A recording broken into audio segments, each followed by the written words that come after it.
On December 19, more than 1,500 people perished after a passenger ship, Doña Paz, packed with vacationists bound from Manila for the holidays, collided with an oil tanker, burst into flames, and sank off Mindoro Island. Everyone knows the story of the Titanic, a symbol of human ambition and tragedy. But few remember the ship that killed 4 times as many people in warm, tropical waters 75 years later. In December 1987, the Philippine ferry MV Doña Paz collided with an oil tanker in the dead of night. The impact unleashed an explosion so violent it set the sea on fire. Thousands asleep on deck never stood a chance. By morning, the ocean was silent, covered in wreckage, ash, and unanswered questions. It remains one of the deadliest maritime disasters in history. The forgotten Titanic of Asia. 1. The Ferry of Hope. In the 1980s, the Philippines relied on ferries the way most countries rely on highways. With more than 7,000 islands, ships like the MV Doña Paz were the country's arteries, carrying students, workers, and families between cities separated by water. The Doña Paz, built in Japan in 1963 and later acquired by Sulpicio Lines, was a 2,215-ton passenger ferry connecting Tacloban and Manila.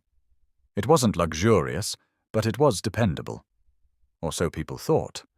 On December 20th, 1987, she set sail from Tacloban, Leyte, packed far beyond capacity. The official manifest listed 1,493 passengers and 58 crew members. But that was a lie. Investigators later estimated there were over 4,000 people aboard, many without tickets, squeezed onto every deck, every corridor, every stairwell. It was Christmas season, and everyone wanted to go home. Families carried sacks of rice, gifts, and boxes wrapped in brown paper. Children played near the railings, while vendors sold noodles and soda from plastic coolers. As the ship left the port, the sea was calm, almost glassy. The night breeze was cool. Inside the cabins, the air smelled of perfume, kerosene, and warm food. On the open decks, people lay on mats, talking softly under the stars. The Doña Paz steamed confidently through the Sibuyan Sea, cutting through the darkness like a floating city. For the thousands aboard, it was a simple journey, one that began with laughter and ended in silence. 2. The collision. Shortly before midnight, the MV Doña Paz approached the Tablas Strait, a narrow, busy stretch of water between the islands of Mindoro and Marinduque. At the same time, an oil tanker named MT Vector was making its own passage through the same channel. The Vector was a smaller vessel, just 629 tons, carrying nearly 8,800 barrels of gasoline and petroleum. It was owned by Vector Shipping Company, and like many tankers of the era, it was poorly maintained and badly managed. Witnesses later said the Vector's crew was unlicensed, its radio barely functional, and its navigational lights either dim or completely off. The Doña Paz's bridge crew, meanwhile, was allegedly relaxing. Some reports claimed they were drinking, others that they simply weren't paying attention. The result was a perfect storm of human error. At approximately 10:30 p.m., the two ships were on a direct collision course. No one realized it until the last seconds. Then, impact. The Doña Paz struck the side of the Vector with a sound like thunder. The collision ruptured the Vector's fuel tanks, releasing tens of thousands of gallons of gasoline onto the surface of the sea. Within seconds, sparks ignited the vapor. The ocean erupted into a firestorm. Passengers awoke to blinding light and choking smoke. The heat was unbearable, so intense that paint peeled off the walls. Flames raced across the decks faster than anyone could run.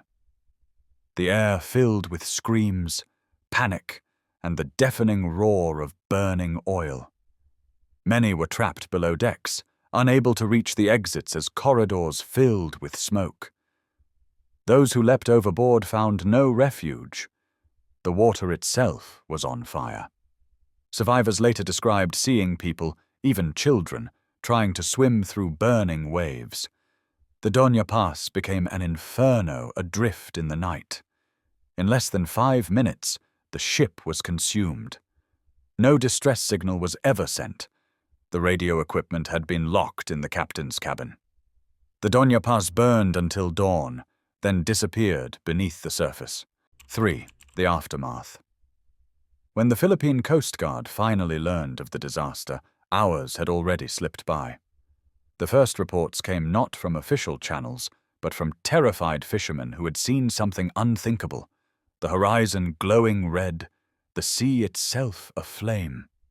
They described an ocean of fire stretching as far as the eye could see, punctuated by faint cries that faded one by one into the night. The rescue boats that eventually set out from Mindoro and Batangas faced a nightmare.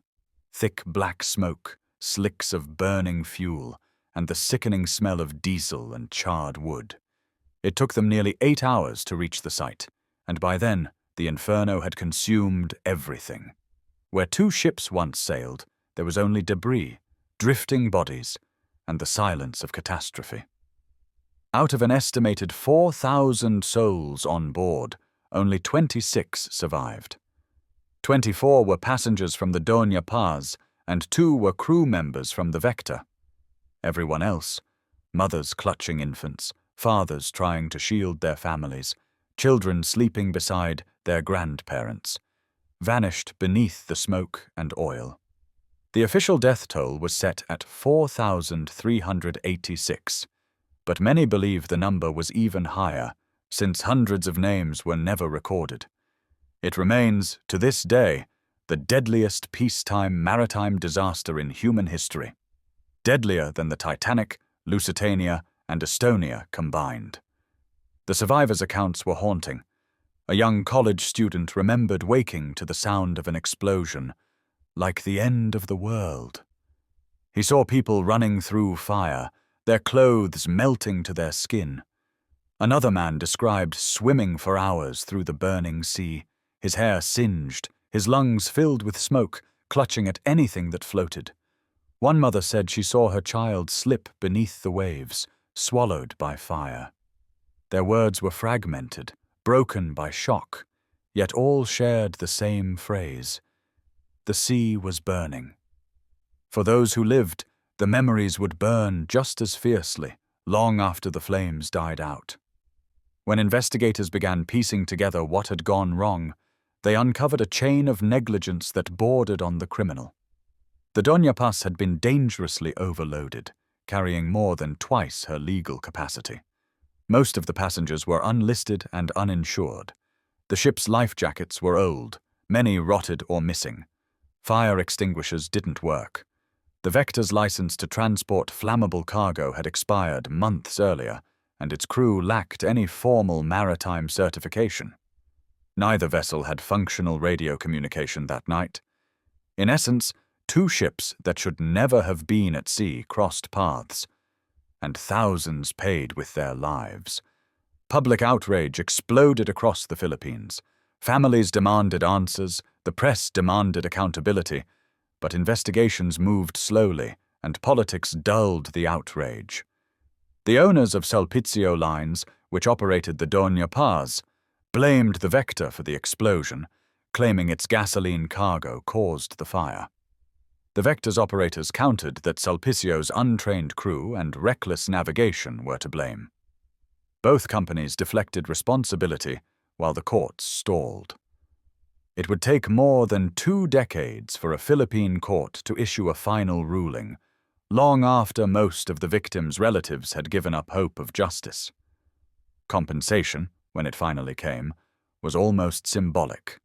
A few thousand pesos per victim, barely enough to pay for funerals, let alone to rebuild the shattered lives of those left behind. For many families, even identifying their loved ones was impossible. The bodies recovered were burned beyond recognition, buried in mass graves along the coast of Mindoro. There were no monuments, no national days of mourning, only memories whispered among survivors and the families of the lost.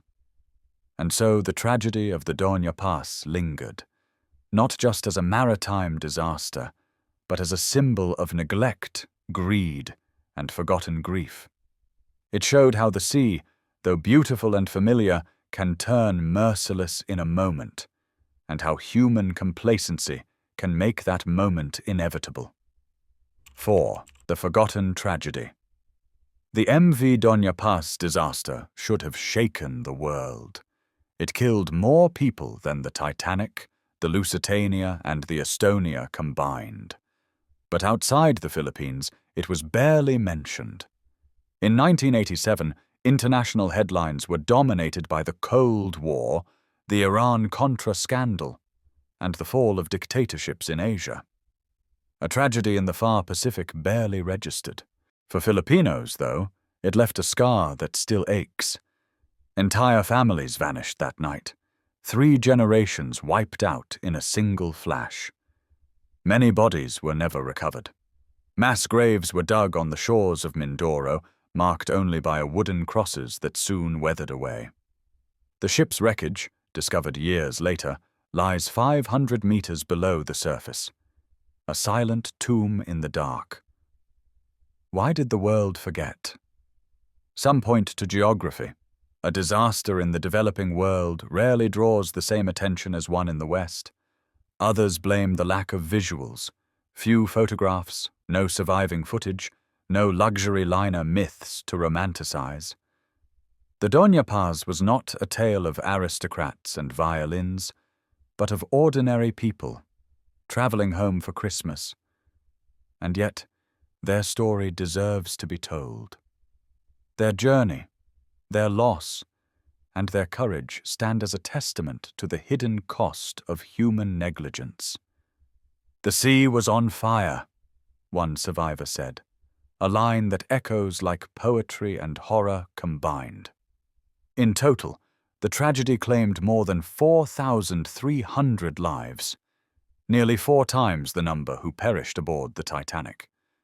But while the Titanic has museums, movies, and memorials, the Doña Paz is remembered only in passing, a name in old newspapers, a tragedy without a monument. History remembers the Titanic, but forgets the Doña Paz.